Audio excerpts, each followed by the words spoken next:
എല്ലാവർക്കും tech P S സിയുടെ മറ്റൊരു ക്ലാസ്സിലേക്ക് സ്വാഗതം. നമ്മൾ ഈ ഒരു ക്ലാസ്സിൽ കൺസോളിഡേറ്റഡ് ഫിനാൻഷ്യൽ സ്റ്റേറ്റ്മെന്റ് എന്ന പോർഷനുമായി ബന്ധപ്പെട്ട ന്യൂമറിക്കൽ ക്വസ്റ്റ്യൻസ് ആണ് ഡിസ്കസ് ചെയ്യാനായിട്ട് പോകുന്നത്. പ്രധാനമായിട്ടും ഏതൊക്കെ രീതിയിൽ ക്വസ്റ്റ്യൻസ് വരാം, ആ ക്വസ്റ്റ്യനെ നിങ്ങൾ എങ്ങനെയാണ് അപ്രോച്ച് ചെയ്യേണ്ടത്, ആൻസർ ചെയ്യേണ്ടത്, ഓക്കെ അല്ലേ? ഈ ന്യൂമറിക്കൽ ക്വസ്റ്റ്യൻസുമായി ബന്ധപ്പെട്ട് ആദ്യം ഒരു കംപ്ലീറ്റ് ക്വസ്റ്റ്യൻ ഡിസ്കസ് ചെയ്യുന്നതിന് മുന്നേ ഏതൊക്കെ രീതിയിലാണ് ക്വസ്റ്റ്യൻസ് ചോദിക്കാൻ സാധ്യതയുള്ളത്, ചെറിയ മാർക്കിന് ചോദിക്കുകയാണെങ്കിൽ എങ്ങനെയായിരിക്കും? അപ്പൊ സ്വാഭാവികമായിട്ടും വലിയ മാർക്കിന് ഈ ക്വസ്റ്റ്യൻസ് വരുമ്പോൾ ഈ പറഞ്ഞിട്ടുള്ളത് കമ്പൈൻ ചെയ്തൊരു ക്വസ്റ്റ്യൻ ആയിട്ടായിരിക്കും തരാൻ സാധ്യതയുള്ളത്, ഓക്കെ അല്ലേ? സോ സ്റ്റെപ്പ് ബൈ സ്റ്റെപ്പ് ആയിട്ട് ഒരു പെർട്ടിക്കുലർ കാര്യം എങ്ങനെ കണ്ടുപിടിക്കണം എന്നുള്ളത് ആദ്യം നമ്മൾ ഇങ്ങനെ പഠിക്കും, അതിനുശേഷം ഡിസ്കസ് ചെയ്യും, അതിനുശേഷം ഒരു കോംപ്രഹെൻസീവ് കേസ് സ്റ്റഡി പോലെ ഇതെല്ലാം വരുന്ന ഒരു സിറ്റുവേഷൻ കൂടെ നമ്മൾ നോക്കും. സോ നമുക്ക് ആ ഒരു രീതിയിൽ ഇത് ഡിസ്കസ് ചെയ്യാം. ഞാൻ PDF ഷെയർ ചെയ്യാം, നമുക്ക് ക്ലാസ് ആരംഭിക്കാം. ഓക്കെ,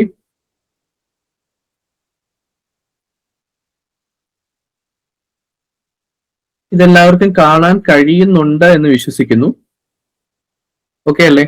അപ്പൊ നമുക്ക് ഒന്നാമത്തെ ക്വസ്റ്റ്യൻ തൊട്ട് ആരംഭിക്കാം. ഒന്നാമത്തെ ക്വസ്റ്റ്യൻ ഗുഡ് വിൽ കാൽക്കുലേറ്റ് ചെയ്യാൻ വേണ്ടിയിട്ടുള്ളതാണ്, ഓക്കെ ആണോ? ഗുഡ് വിൽ കാൽക്കുലേറ്റ് ചെയ്യാൻ വേണ്ടിയിട്ട്. അപ്പൊ ക്വസ്റ്റ്യൻ നോക്കുക.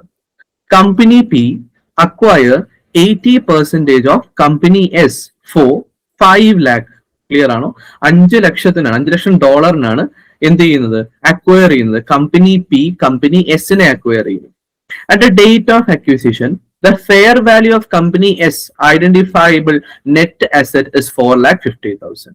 അതായത് കമ്പനി എസിന്റെ നെറ്റ് അസറ്റ് എന്ന് പറയുന്നത് 4,50,000 ഉള്ളൂ. പക്ഷേ കമ്പനി പി 5 lakh rupees പേ ചെയ്താണ് എന്തിനെ അക്വയർ ചെയ്തിരിക്കുന്നത്, കമ്പനി എസിനെ അക്വയർ ചെയ്തിരിക്കുന്നത്. ക്ലിയർ അല്ലേ? ഇനി ഈ 4,50,000 നെറ്റ് അസറ്റിൽ ക്ലിയർ ആണോ? അതായത് മൈനോറിറ്റി ഷെയർ, ക്ലിയർ അല്ലേ? മൈനോറിറ്റി ഷെയർ എത്രയാണ്? നോൺ കൺട്രോളിംഗ് ഇൻവെസ്റ്റേഴ്സ് അത് എത്രയാണ്? Is measured at its proportionate share of net asset. Okay ആണോ? നെറ്റ് അസറ്റിൽ അവരുടെ പ്രൊപ്പോർഷനേറ്റ് ഷെയറിനനുസരിച്ചാണ് നമ്മൾ നോൺ കൺട്രോളിംഗ് ഇൻട്രസ്റ്റ് ഉള്ള ആൾക്കാരെ അല്ലെങ്കിൽ മൈനോറിറ്റി ഷെയർ ഹോൾഡേഴ്സിനെ കണ്ടുപിടിക്കേണ്ടത്. ഗുഡ് വിൽ കാൽക്കുലേറ്റ് ചെയ്യാൻ എങ്ങനെ കാൽക്കുലേറ്റ് ചെയ്യാം? ആദ്യം നമ്മൾ ഇൻഫർമേഷൻസ് എഴുതുന്നു. പർച്ചേസ് കൺസിഡറേഷൻ എത്ര? പർച്ചേസ് കൺസിഡറേഷൻ എത്രയാണ്? എത്ര രൂപയ്ക്കാണ് കമ്പനി പി കമ്പനി എസിനെ മേടിക്കുന്ന? 5 lakh rupees. അത് നമ്മൾ എഴുതി.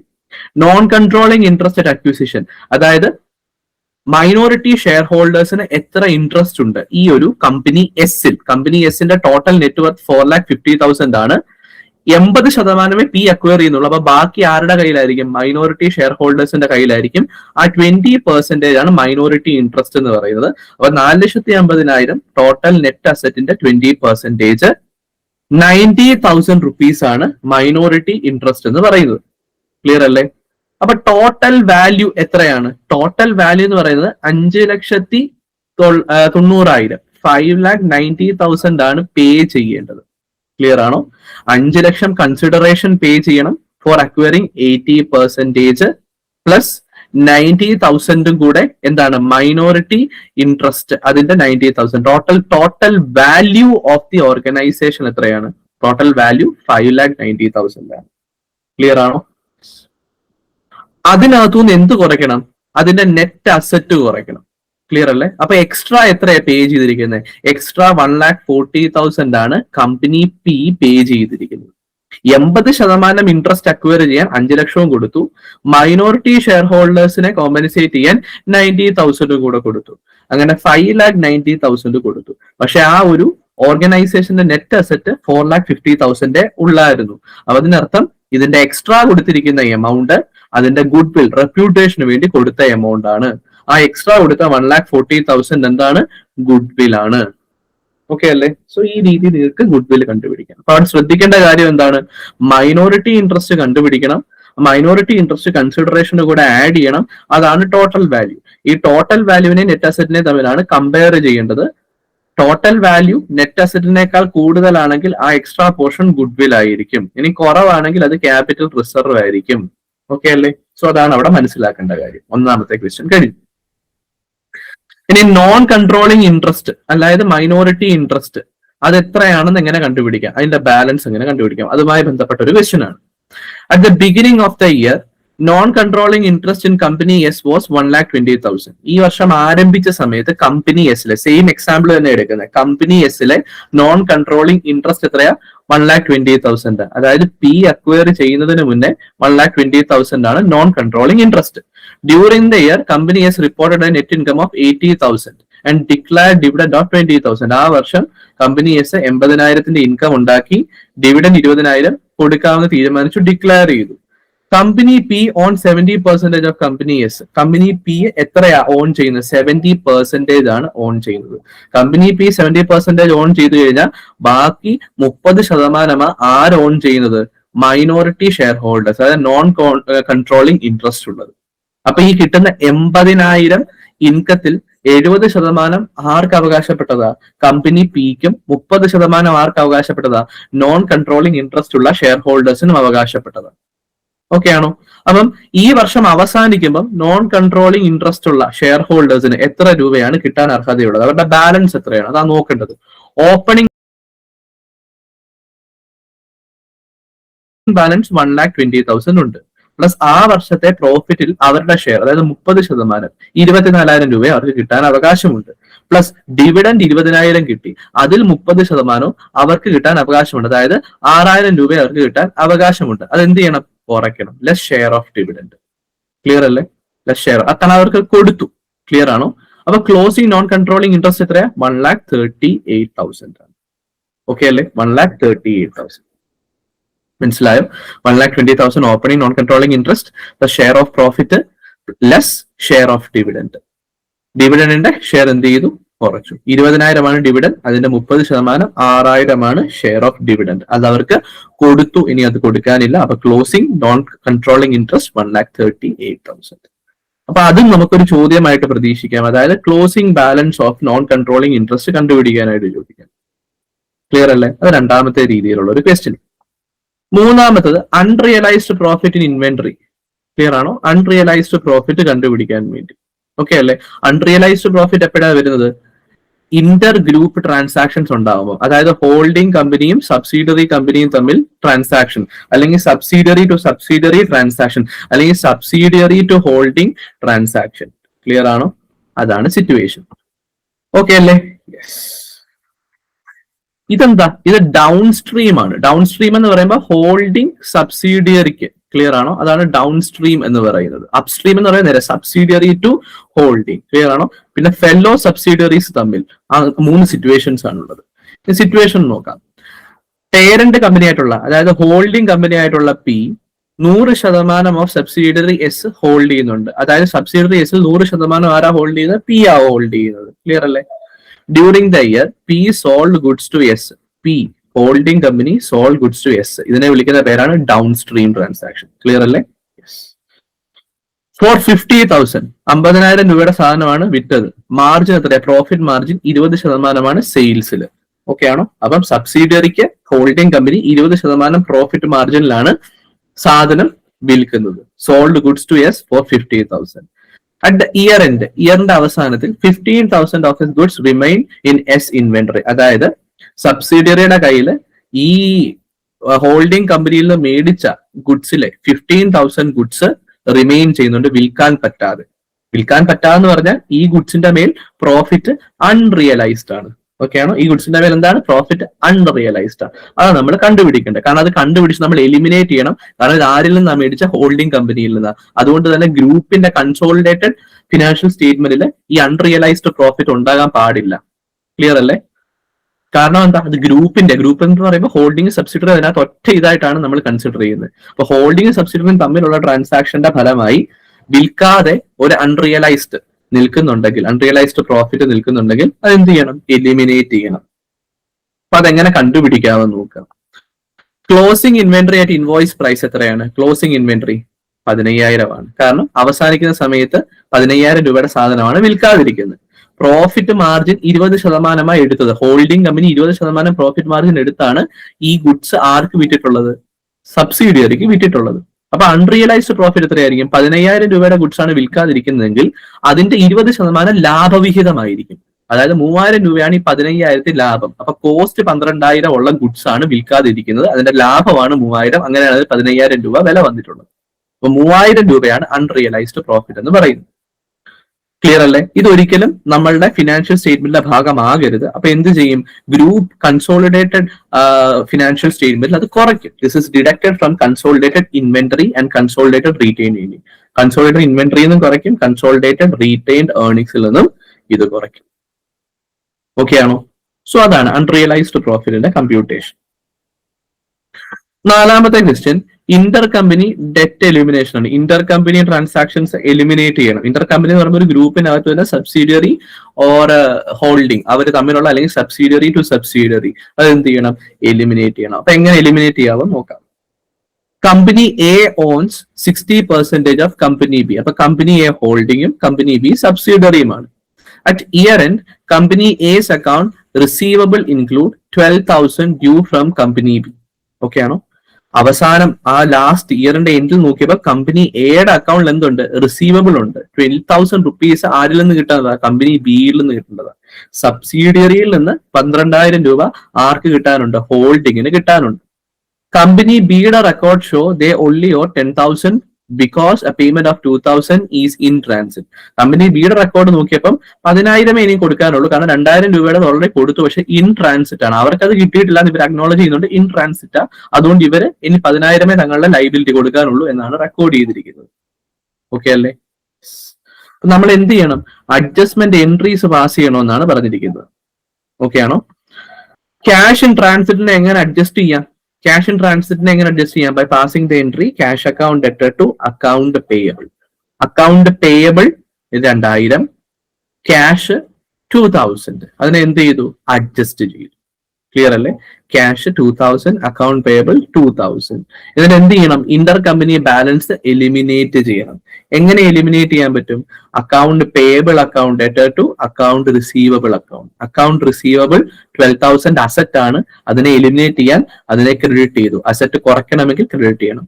അക്കൗണ്ട് പേയബിൾ ലൈബിലിറ്റി ആണ്. അതിനെ എന്ത് ചെയ്യണം? എലിമിനേറ്റ് ചെയ്യണമെങ്കിൽ അതിനെ ഡെബിറ്റ് ചെയ്യണം. ക്ലിയർ അല്ലേ? മനസ്സിലായത്? സോ ഈ ഒരു എൻട്രി പാസ് ചെയ്ത് ആ ഒരു ഇന്റർ കമ്പനി ട്രാൻസാക്ഷൻ എലിമിനേറ്റ് ചെയ്യാം. ക്ലിയർ ആണോ? അതാണ് അവിടെ ചെയ്തത്. ഓക്കെ അല്ലെ? ഇതാണ് അതിനകത്ത് വരുന്ന അഡ്ജസ്റ്റ്മെന്റ് എൻട്രികൾ എന്ന് പറയുന്നത്. അപ്പൊ ഫസ്റ്റ് എൻട്രി എന്താണ്? ഇവർ ഇൻ ട്രാൻസിറ്റ് ഒരെണ്ണം വിട്ടിട്ടുണ്ട്, മറ്റവർക്ക് അത് കിട്ടിയില്ല. അപ്പൊ എന്ത് ചെയ്യണം? ഇവർ ഓൾറെഡി അത് കൊടുത്തു എന്ന് പറഞ്ഞ് കാണിച്ചു, അത് റിവേഴ്സ് ചെയ്തു. കൊടുത്തില്ല, ആ പൈസ വീണ്ടും തിരികെ വന്നു. അക്കൗണ്ട് പേയബിൾ ലൈബിലിറ്റി അത്രയും കൂടി. അപ്പൊ നിങ്ങളുടെ ലൈബിലിറ്റി 10K എന്നാണ് നിങ്ങൾ എഴുതിയത്, പക്ഷെ അല്ല, നിങ്ങളുടെ ലൈബിലിറ്റി 12K ആണ് എന്ന് അവരോട് പറഞ്ഞു. അതിനുശേഷം ആ ലൈബിലിറ്റി എന്ത് ചെയ്തു? ഡെബിറ്റ് ചെയ്ത് ഇല്ലാതെയാക്കി. അക്കൗണ്ട് റിസീവബിൾ മറ്റേ കമ്പനിയുടെ എന്ത് ചെയ്തു? ക്രെഡിറ്റ് ചെയ്ത് ഇല്ലാതെയാക്കി. ഇന്റർ കമ്പനി ട്രാൻസാക്ഷൻ എലിമിനേറ്റ് ചെയ്തു. ഓക്കെ അല്ലേ? അടുത്തത് ക്വസ്റ്റ്യൻ നമ്പർ 5 ആണ്. Fair value adjustment. ഡിപ്രീസിയബിൾ അസറ്റിന്റെ കേസിൽ ഫെയർ വാല്യൂ എങ്ങനെ കണ്ടുപിടിച്ച് അഡ്ജസ്റ്റ് ചെയ്യാം? P acquire 100% of S. അപ്പൊ ഹോൾഡിംഗ് കമ്പനി P, S ആണ് സബ്സിഡിയറി. അക്വിസിഷൻ ഡേറ്റിൽ S has equipment with a book value of 1 lakh and fair value of 1,30,000. Fair value market value 1,30,000 ആണ്. പക്ഷെ ബുക്കിൽ ആ അസറ്റിന്റെ വില 1 lakh ആണ്. ആ എക്യുപ്മെന്റിന് ഇനിയും 5 വർഷത്തെ ആയുസും കൂടെ ഉണ്ട്. 5 വർഷം കൂടെ ആ എക്യുപ്മെന്റ് ഉപയോഗിക്കുകയും ചെയ്യാം. ഫെയർ വാല്യൂ അഡ്ജസ്റ്റ്മെന്റ് ആണ് ഇവിടെ നടത്തേണ്ടത്. Calculate additional depreciation charge for the first year of consolidation. Consolidation financial statement prepare ചെയ്യുമ്പോൾ കൊടുക്കേണ്ടുന്ന ഡിപ്രീസിയേഷൻ എത്രയാണ്? ഫെയർ വാല്യൂ എത്ര എക്സസിൽ ഉള്ളത്? ഫെയർ വാല്യൂ 30,000 രൂപ എക്സസ് ഉണ്ട്.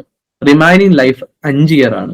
5 വർഷത്തേക്ക് ഈ എക്സസ് ഫെയർ വാല്യൂ നമ്മൾ ഡിവൈഡ് ചെയ്ത് കഴിഞ്ഞാൽ 6,000 രൂപയാണ് എക്സ്ട്രാ ഡിപ്രീസിയേഷൻ ആയിട്ട് ചാർജ് ചെയ്യേണ്ടത്.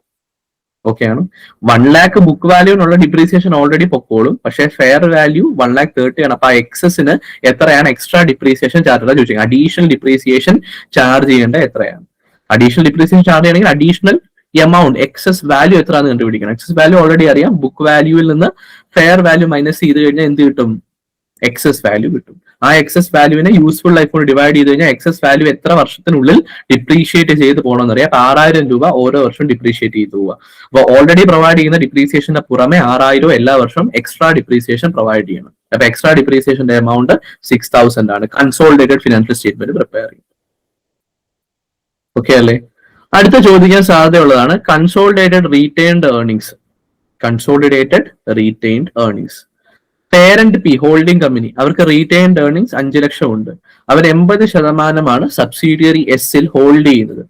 അക്വിസിഷൻ ഡേറ്റിൽ എസിന് എത്ര റീറ്റെയിൻഡ് ഏർണിംഗ്സ് ഉണ്ട്? 1 lakh റീറ്റെയിൻഡ് ഏർണിംഗ്സ് ഉണ്ട്. കറന്റ് ഇയർ എൻഡിൽ എസിന്റെ റീറ്റെയിൻഡ് ഏർണിംഗ്സ് 2,50,000. അതായത് അക്വയർ ചെയ്തതിന് ശേഷം ഈ വർഷം അവസാനിക്കുന്നിടം വരെ 1 lakh പ്ലസ് 1,50,000 കൂടെ അവർക്ക് എന്തായിട്ടുണ്ട്? ഗ്രോത്ത് ഉണ്ടായിട്ടുണ്ട് പോസ്റ്റ് അക്വിസിഷൻ. ഓക്കെ അല്ലേ? അപ്പൊ പേരന്റിന് എത്രയാണ് റീറ്റെയിൻ ഏർണിംഗ്സ് ഉള്ളത്? 5 ലക്ഷം. പേരന്റ് സബ്സിഡിയറിനെ അക്വയർ ചെയ്തതിനു ശേഷം സബ്സിഡിയറിയുടെ റീറ്റെയിൻ ഏർണിംഗ്സ് എത്രയും കൂടെ കൂടി? 1,50,000 കൂടെ കൂടി. കാരണം 1 lakh ആയിരുന്നു 2,50,000 ആയി. അക്വിസിഷൻ ഡേറ്റിൽ 1 lakh ആയിരുന്നു, ഇപ്പൊ 2,50,000, അപ്പൊ 1,50,000 കൂടി. ഇതിനകത്ത് പേരന്റിന്റെ ഷെയർ എത്രയാ? പേരന്റ് 80% എന്ത് ചെയ്യുന്നത്? ഹോൾഡ് ചെയ്യുന്നത്. അപ്പൊ 1,50,000 80%, 1,50,000 into 80%, 1,20,000 ആണ് പേരന്റിന്റെ ഷെയർ. അപ്പൊ കൺസോളിഡേറ്റഡ് ഫിനാൻഷ്യൽ സ്റ്റേറ്റ്മെന്റിൽ പേരന്റ് കമ്പനിയും സബ്സിഡിയറി കമ്പനിയും കൂടെ ചേർത്ത് എത്ര ഇതായിട്ട് എഴുതാം? റീറ്റെയിൻ ഏർണിംഗ്സ് ആയിട്ട് എഴുതാം. Parent retain earning 5 lakh plus സബ്സിഡിയറിയുടെ പോസ്റ്റ് അക്വിസിഷനുള്ള റീറ്റെയിൻഡ് ഏർണിംഗ്സിൽ പേരന്റിന്റെ ഷെയർ ആയിട്ടുള്ള 1,20,000 കൂടെ ചേർത്ത് 6,20,000 ആണ് consolidated retained ഏർണിംഗ്സിലുള്ളത്.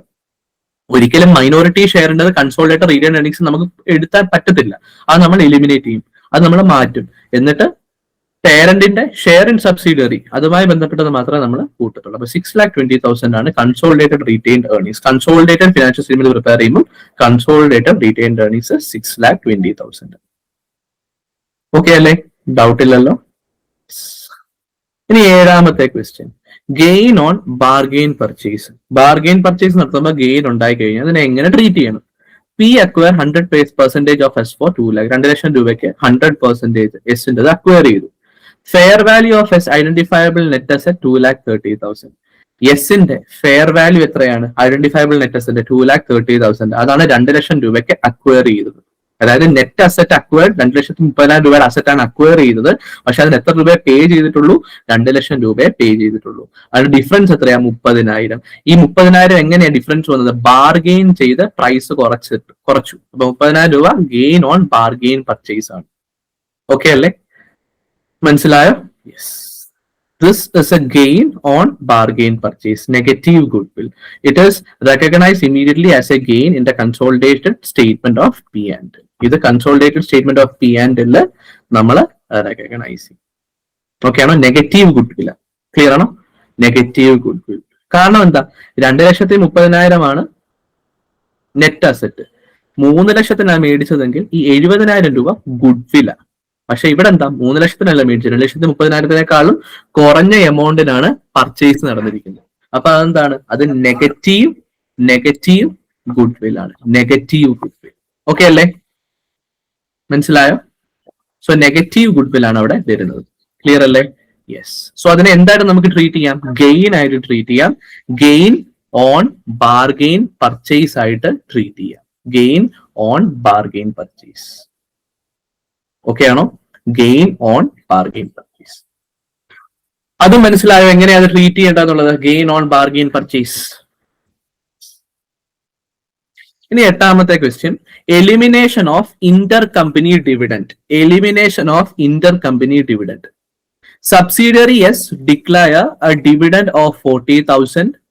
Parent P or 75% of S. Subsidiary S എത്ര dividend? 40,000 dividend. Parent P 75% hold ചെയ്യുന്നത്. അതിന്റെ അർത്ഥം എന്താ? ഡിവിഡന്റ് 40,000 ആണെങ്കിൽ ആ ഡിവിഡന്റിന്റെ 75% പിക്ക് അവകാശപ്പെട്ടതാ, 25% നോൺ കൺട്രോളിംഗ് ഇൻട്രസ്റ്റുകാർക്കുള്ളതാ, അതായത് മൈനോറിറ്റി ഷെയർ ഹോൾഡേഴ്സിനുള്ള. അപ്പൊ 30,000 പിയുടേതും 10,000 NCIയുടേതുമാണ്. ഓക്കെ അല്ലേ? അപ്പൊ എങ്ങനെയാണ് നമ്മൾ ഇതിന്റെ ജേർണൽ എൻട്രി പാസ് ചെയ്യേണ്ടത്? ഡിവിഡന്റ് ഇൻകം പിയുടെ ബുക്കിൽ ക്ലിയർ ആണോ? 30,000. ക്ലിയർ അല്ലേ? NCI ബാലൻസ് ഷീറ്റിൽ ഡെബിറ്റ് ചെയ്യണം 10,000. ഡിവിഡന്റ് ഡിക്ലെയർ എസിന്റെ ബുക്കിൽ 40,000 ക്രെഡിറ്റ് ചെയ്യേണ്ടത്. ഇതാണ് അതിന്റെ എൻട്രി ആയിട്ട്. ഓക്കെ അല്ലേ?